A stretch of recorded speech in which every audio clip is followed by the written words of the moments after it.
Dixo presenta Factor Kaiser con Max Kaiser. Dixo is back. Una nueva manera de acercarse a la realidad y de buscar la verdad. Información trascendente.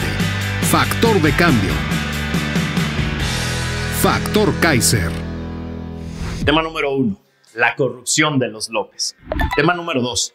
Aumentó en 2 millones de hogares el gasto catastrófico en salud. Tema número 3. Reescribir la historia para agradar a López. Esos son los 3 temas que vamos a ver el día de hoy en el episodio número 91 de Factor Kaiser. Te quiero agradecer por estar aquí conmigo en esta segunda temporada de Factor Kaiser.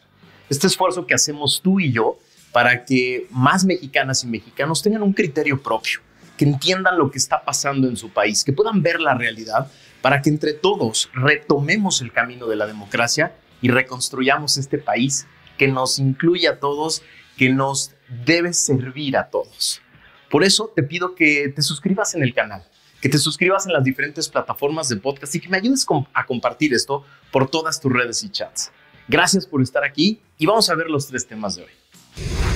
Tema número 1. La corrupción de los López. Gracias a otro bombazo, literalmente bombazo de investigación del equipo de Carlos Loret en Latinos, nos enteramos de que la familia de Ernesto Carballo Zurita, operador político de Rosalinda López, administradora general de Auditoría Fiscal Federal del Servicio de Administración Tributaria, es decir, el SAT, y hermana del exsecretario de Gobernación, Patán Augusto López, ha recibido adjudicaciones del gobierno de Chiapas por más de 478 millones de pesos, de acuerdo con una investigación realizada por Latinos. De acuerdo con este portal, la principal beneficiada ha sido Fátima Gutiérrez Obando, esposa de Carballo Zurita, ya que entre 2020 y marzo de 2023, su empresa Production Suministros GIS recibió 79 adjudicaciones directas que suman hasta 323 millones de pesos. Además, se señala que Maribel y Cristel, hermanas de Ernesto Carballo, también han sido beneficiados con al menos 15 adjudicaciones directas que suman 64 millones de pesos a su empresa Torresur. La esposa y las hermanas de Carballo Zurita han recibido 9 de cada 10 contratos por medio de adjudicación directa, es decir, sin concurso, sin licitaciones, sin transparencia. Dichas asignaciones las consolidaron como importantes proveedores del gobierno de Chiapas en la presente administración para prestar servicios de limpieza, de fumigación y seguridad privada. Dice el portal, estas adjudicaciones fueron entregadas a empresas ubicadas en casas y departamentos de Tuxtla Gutiérrez, donde nadie responde al timbre y tampoco entran o salen empleados. Eso dice la investigación de Latinos. En los domicilios visitados por este portal, no existen anuncios ni documentos en las fachadas que indiquen la operación de una empresa. Es decir, son empresas fantasmas, fachadas. Desde hace años, Ernesto Carballo Zurita ha formado parte del primer círculo de Rosalinda López Hernández, es decir, la hermana de Patán Augusto, y quien también está casada ¿con quién creen?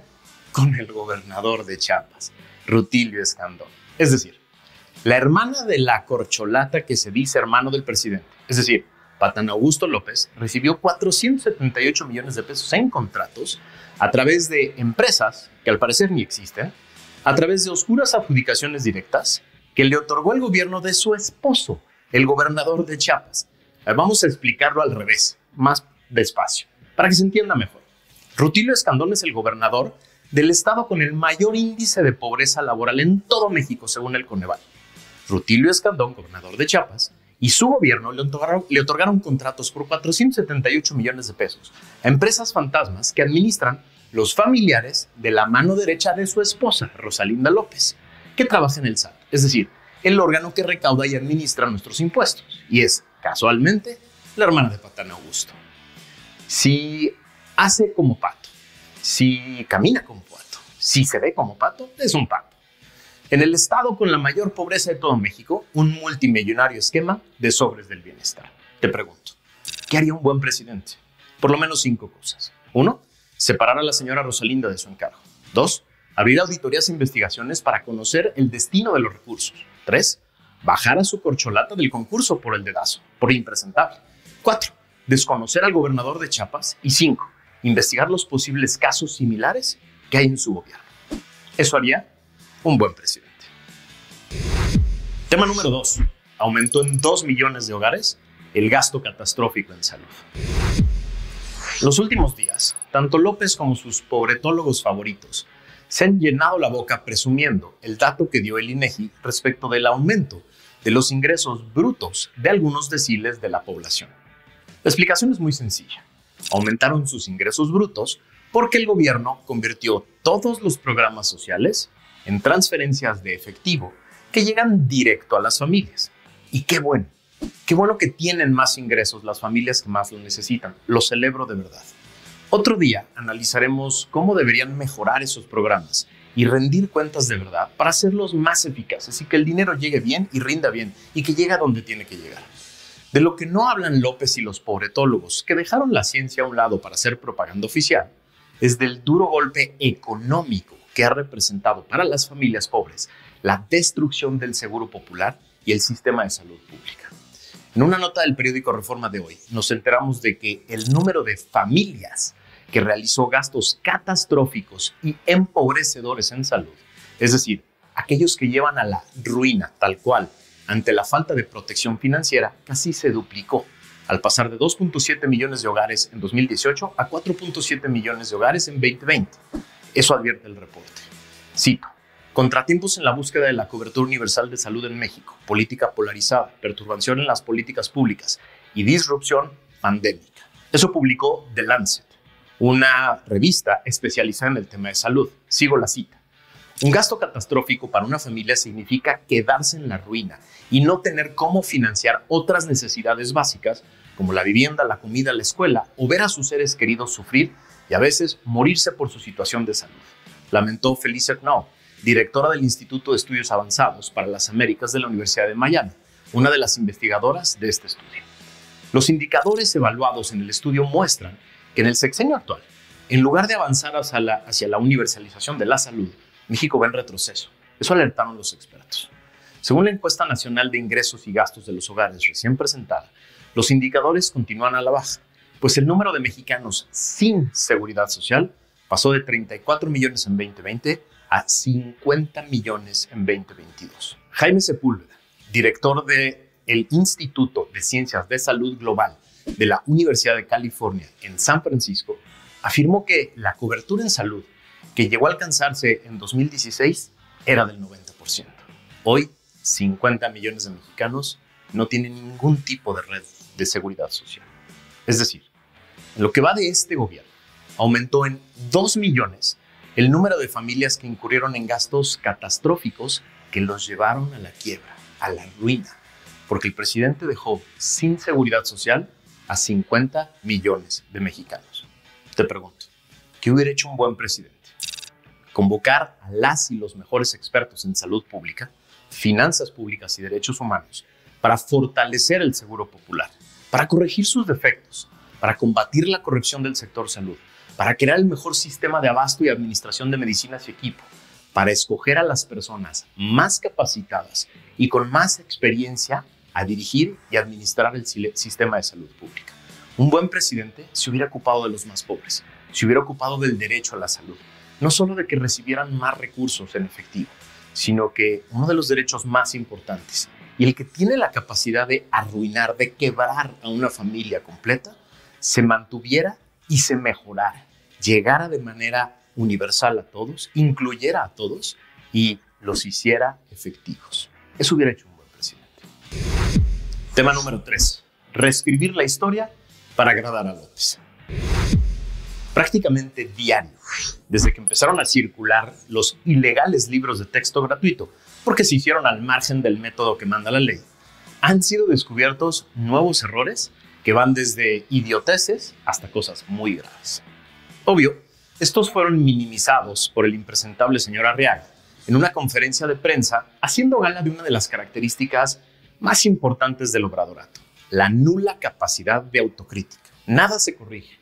Todo se tiene que defender.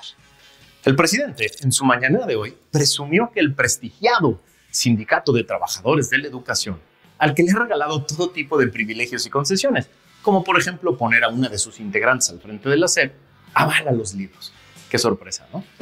Dejando a un lado en esta ocasión las centenas de errores de los libros, es muy importante que hablemos del intento de reescribir capítulos muy importantes de la historia de México.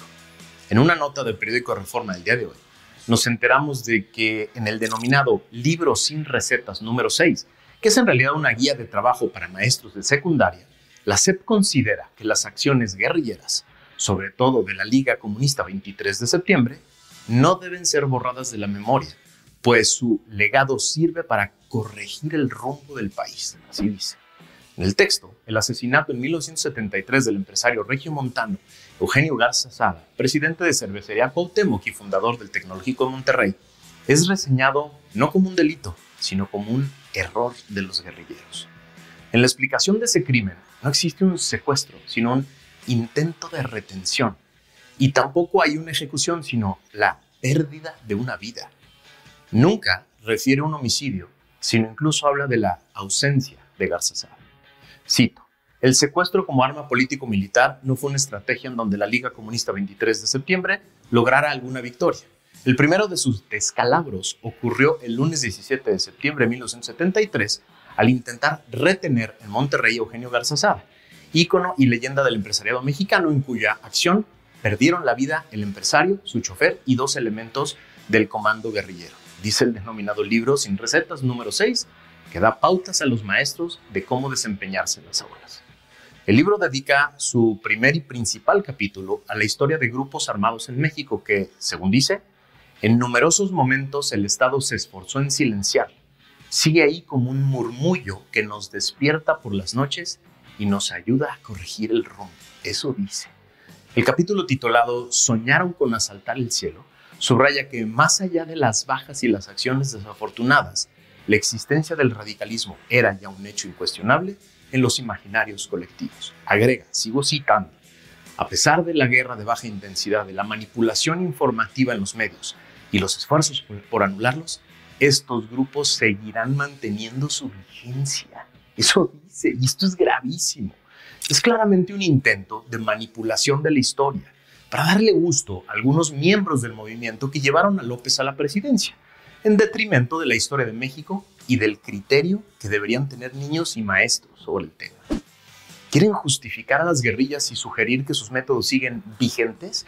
Háganlo en sus panfletos de propaganda pagada con sus recursos, no en los libros oficiales del Estado, carajo. A ver, te pregunto, ¿qué hubiera hecho un buen presidente? Convocar a los mejores historiadores de México, a los mejores pedagogos, maestros y padres de familia, para diseñar libros de texto que describan y expliquen la historia real de México sin miedo, sin tabús, pero también sin adoctrinamiento ideológico del grupo en el poder. Una cosa son los gravísimos errores y una cosa muy diferente es que en los libros oficiales, en los libros de texto del Estado, se pretenda reescribir la historia para agradar a un presidente y para agradar a personas del círculo cercano que lo rodea. Eso no lo podemos permitir. No tiene el mandato el presidente. Morena no tiene el mandato en las urnas para cambiar la historia, para reescribir la historia, para borrar asesinatos, secuestros y tratar de convertirlos en instrumentos supuestamente necesarios para hacer una lucha que pretenden legitimar. Esto de verdad es muy grave. Esto de verdad lo debemos denunciar todos los mexicanos y no podemos permitirlo. La historia no se puede reescribir al capricho del partido en turno que asume el poder de manera temporal. Estos son los 3 temas que están impactando de manera muy importante esta semana y que van a hacer discusión por todos lados y que van a tener mucho impacto en políticas y en decisiones hacia adelante. Por eso es muy importante que los entiendas completos, que los veas en su dimensión, que los conectes con otros temas que hemos visto en este programa. Por eso te pido que me ayudes a suscribirte, a pedirle a otros que lo hagan, a compartir esto por todos lados. No solo por aquí, por el canal de YouTube, sino en todas las plataformas de podcast. Hay algunas personas que les gusta verme y escuchar, otros nada más escuchar. Y es muy fácil hacerlo en cualquier podcast, en el gimnasio, en el tráfico, en cualquier lado. Ayúdame a compartirlo y ayúdame a crecer esta gran comunidad. Gracias por haberme acompañado. Nos vemos la que sigue.